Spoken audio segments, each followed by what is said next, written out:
Hi. Hi, what you up to? Oh, sharpening up some tools and that for siding, so we can get some more biomass for the garden. I'm going to be getting some firewood and working with the firewood in a bit too. What you got Yep, on the go? I'm heading to the garden. I'm going to check out, see how all the plants are doing, and do any upkeep that needs to be done. Hello, welcome to our channel. If this is your first time here, we're all about sharing our adventures on our 40 acres here in Ontario, Canada. We like to go canoeing, have lots of campfire cookouts. We do some chores around the cabin. Consider subscribing and hit that gray notification bell so you don't miss anything. Catch you in a bit. Okay.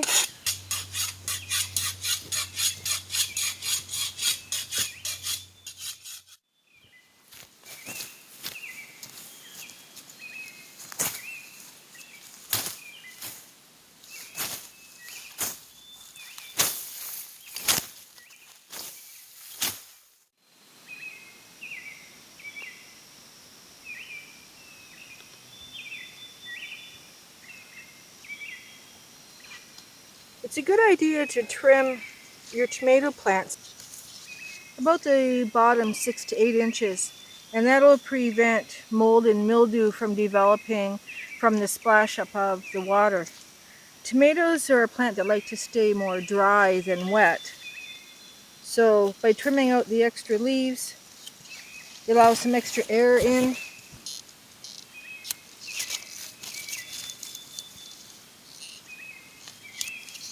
Hey, Maureen, Yeah? what does Santa Claus do when he gardens? I don't know. What does Santa Claus do when he gardens? He ho-hos. Oh, that's funny.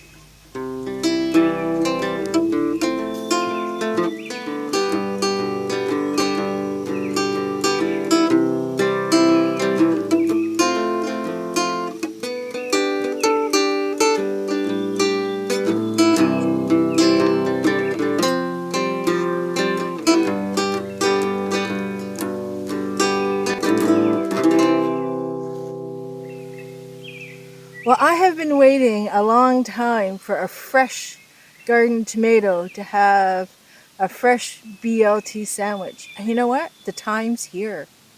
Look at this, our first fresh tomato. Look at that tomato. Now, isn't that a great tomato? That's an early girl tomato. It's going to make one scrumptious BLT sandwich, just like we've cooked in the Cabin Life campfire cooking videos. And you can check out that playlist up here. And as you can see, there's very little sign of insects. And I believe that's because we have resident toads and crickets in our garden. And both of those, their favorite food is insects. So I think they have been a friendly border in our garden.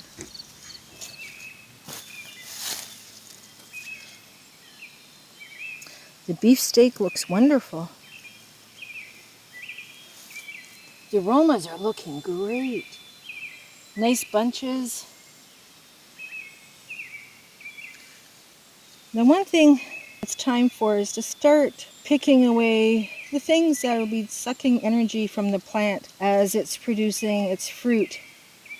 Now, little things like this will grow tomatoes eventually, but it's going to take so long that we might as well just pick it off and save the plant's energy for the flowers and the fruit that are already blooming.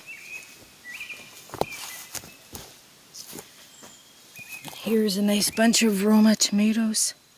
This plant's doing wonderful too. Look at all the tomatoes.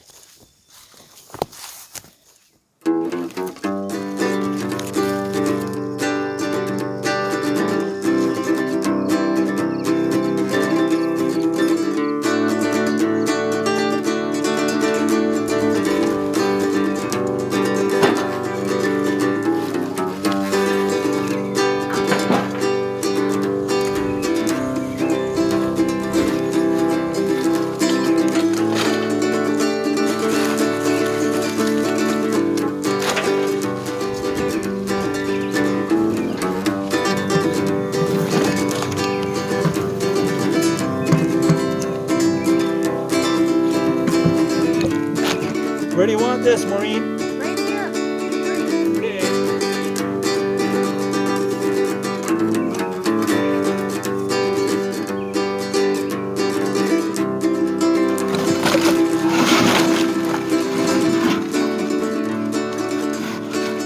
I figure you use some of this bark for our walkways and walking paths around the garden. Yeah, that'll work out good.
Well, the lettuce certainly looks like it's well on its way to creating seed.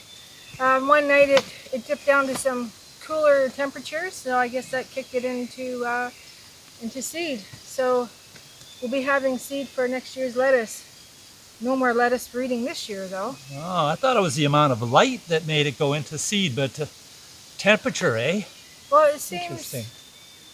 Huh. Yeah, they say temperature, and they say lettuce prefers shade. So I guess we'll live and learn that one. So what are you up to? Oh, I just got some more bark here for you, and we'll spread that out. That should make a nice little walk away. And I see your garden is really coming along. It is. And you're back to Eden Lasagne Forest Garden, and good job. I don't know if a lot of the folks here know that this is just an experiment for us. Actually, what you're seeing here in our garden this year is just preparation for next year's garden. We just thought we would throw a few plants in while we had the mounds and a little bit of dirt and whatnot.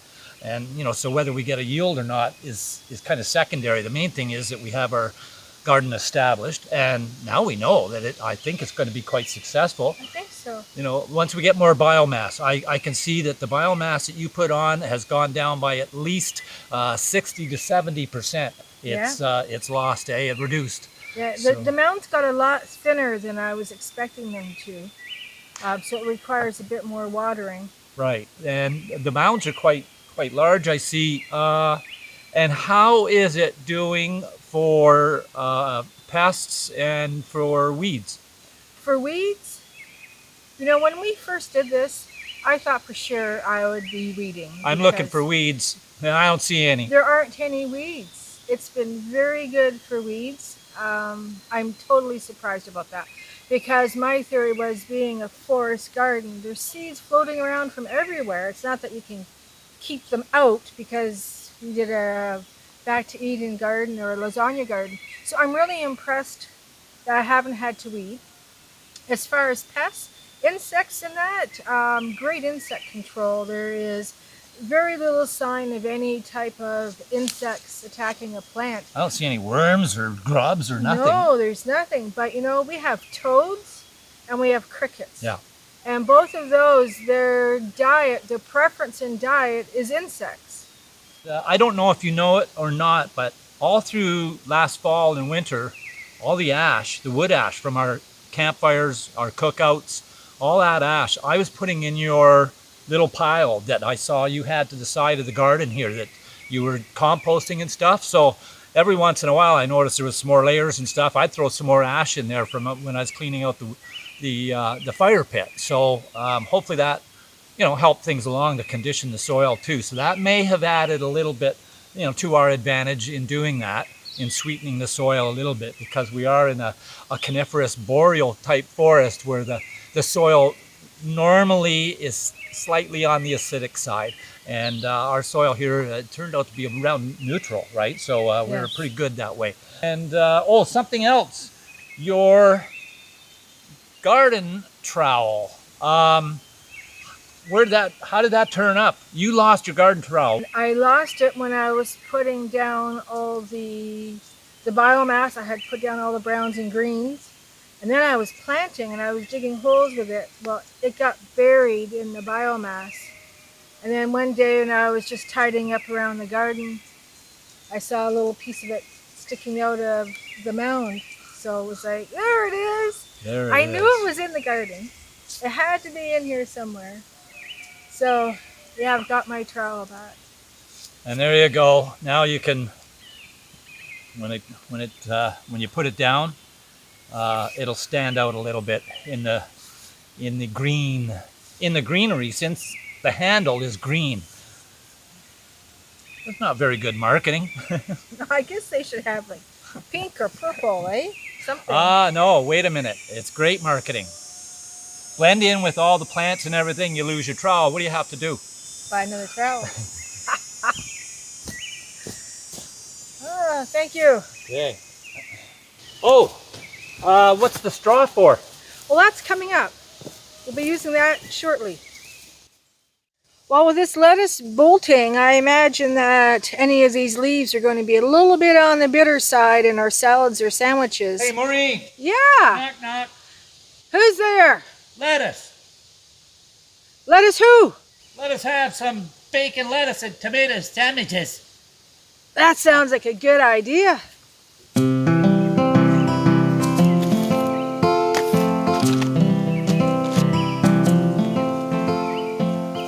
I find that working in the garden is a nice way to relax, a way to get away from everything that's happening around the off-grid cabin and the homestead.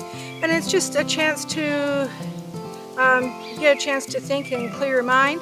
And like writer and poet May Sarton had said, everything that slows us down, everything that forces us to be patient, and everything that draws us slowly into the slow circles of nature is a help.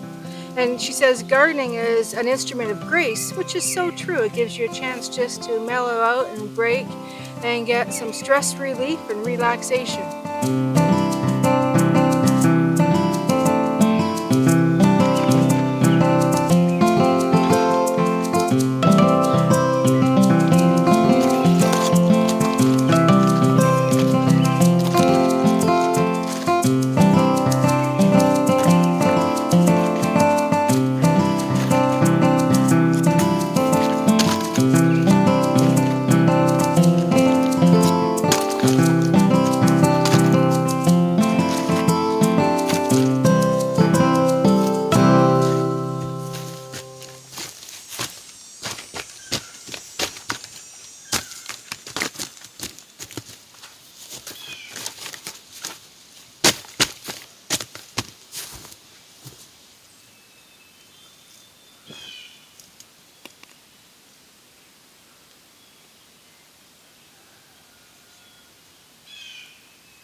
Watermelon. And now for the crookneck squash, thanks to Danny Happy Farms. She sent me some seeds.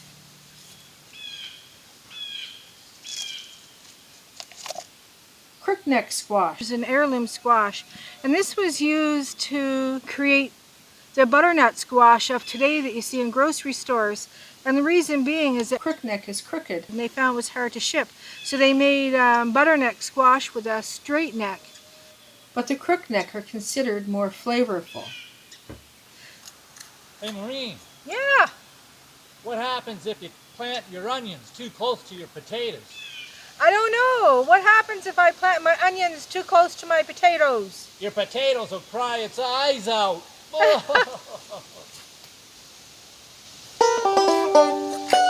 Garden humor.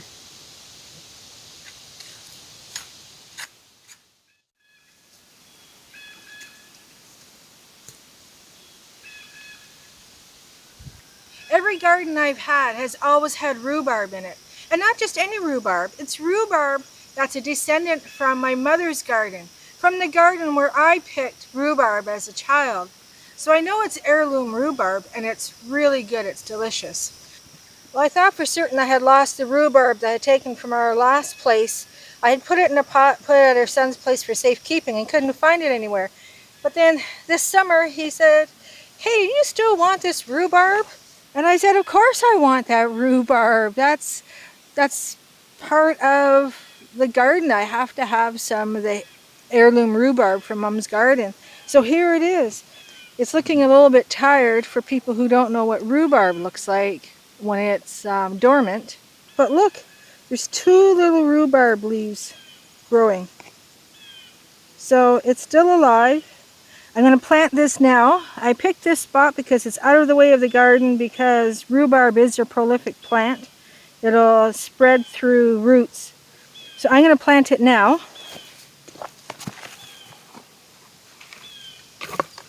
Look at the roots. These are the roots that will spread. Take out some of the weeds.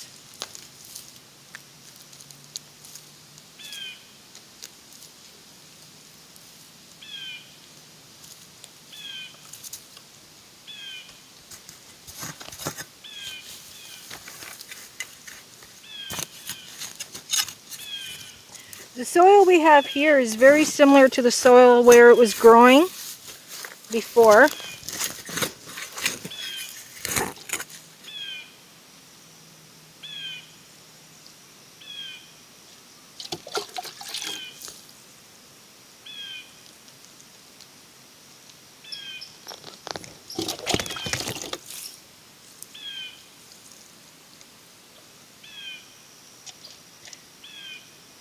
Rhubarb is one of the first perennials to come up in the spring.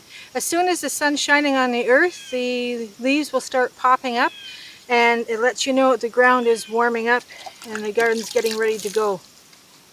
So when the rhubarb tips come up, it's be about the same time the spring peepers will come out. Could be, yeah. We'll have to watch and see. The Atomic Grape. I would say it's probably the most unique plant that we have in our garden this year. I appreciate getting it gifted to us to see how it goes. Now, like the other tomato plants in the garden, it's an indeterminate tomato plant, which means that it will keep growing and producing fruit until the frost comes in. It has lots and lots of flowers, lots of fruit on it. Lots of flowers are continuing to come. There's 2 types of tomatoes that you should know when you're looking to start planting tomato plants. One is indeterminate tomatoes, like the Atomic Grape and all of the other tomato plants that we have in our garden. And the other one is determinate tomato plants. And what the difference is that indeterminate, they will keep growing and producing flowers and fruit until the cold weather comes. Determinate plants, on the other hand, they're great for potting. Say if you want a nice pot of tomatoes on your deck or something, they're good because they will grow a certain amount of size and a certain amount of buds and tomatoes, and that's it. Once they're finished growing their life cycle, they're done for the season, and they're a more compact plant than the indeterminate plants, which just keep spreading out. Are the early girls indeterminate or determinate? The early girls are indeterminate. The Atomic Grape is quite a unique plant. Look at the coloring. It's quite different than all the other tomato plants. It gets a variegated coloring. So we're going to keep an eye on these through the rest of the season and see how they come and what colors they develop into as they ripen. Hey Glenn, come here, take a look at this. What's up? We have a beehive. A beehive? Yeah, look Where? at it, right there. Where? Right there. Where? A hole. A hole? A hole. That's a beehive. That's a beehive. It's an in-ground beehive. You sure it's not just an ant hole? I'm sure. I've been watching them come in and out. No way. Yeah, Bees. bees. Ground bees. Ground bees. I looked them up online, and they're actually called bumblebees. There he goes. Look. What's he doing? He just carried...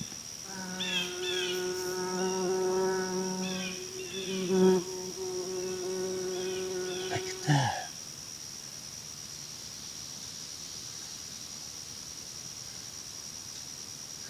I think he's cleaning it out.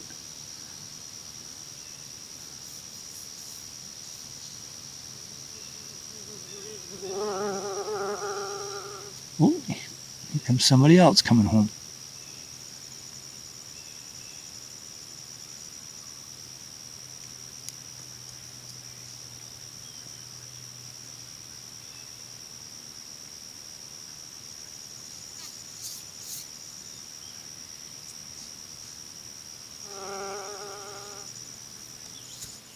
Cool. That's great, isn't it? Bumblebees. Now, I looked them up online to see what they were, and they're called bumblebees. And unfortunately, a lot of people are saying how to destroy them, but I think you should leave them. Yeah, They're don't great. destroy them. No, They they're have flowers great. around here. They're great pollinators. I've seen them on the tomato plants and other flowers. So we're just going to protect them, let people know that there's bees there and not to dig there. Look where they are in comparison to our garden, guys. Maureen just planted the rhubarb right there. And right now, my back is to the garden, so if I turn around, there's our lettuce and tomato plants and all the other veggies, herbs. So that's really nice. And we have lots of raspberries that are also have flowered this year. And while a lot of these are first year berries, first year raspberry plants, it'll be next year that they have fruit. But we do have lots of flowers and fruit from raspberries here. So maybe we can make something out of that raspberry crop. Raspberry jelly, raspberry wine.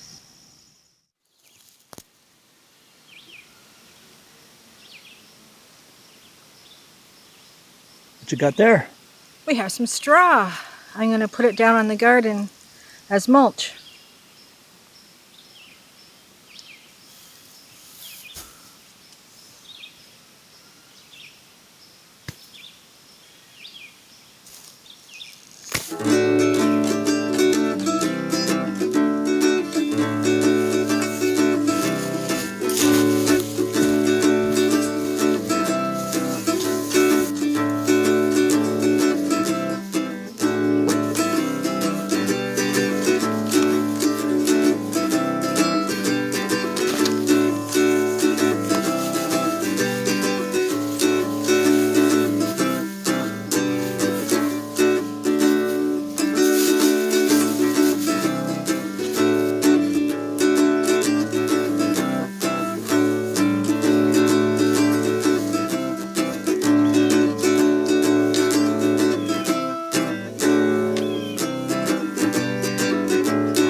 Well, there are the straws down. The garden's looking great. And if you want to see the development of the garden from its humble beginnings in the forest, take a look at the forest.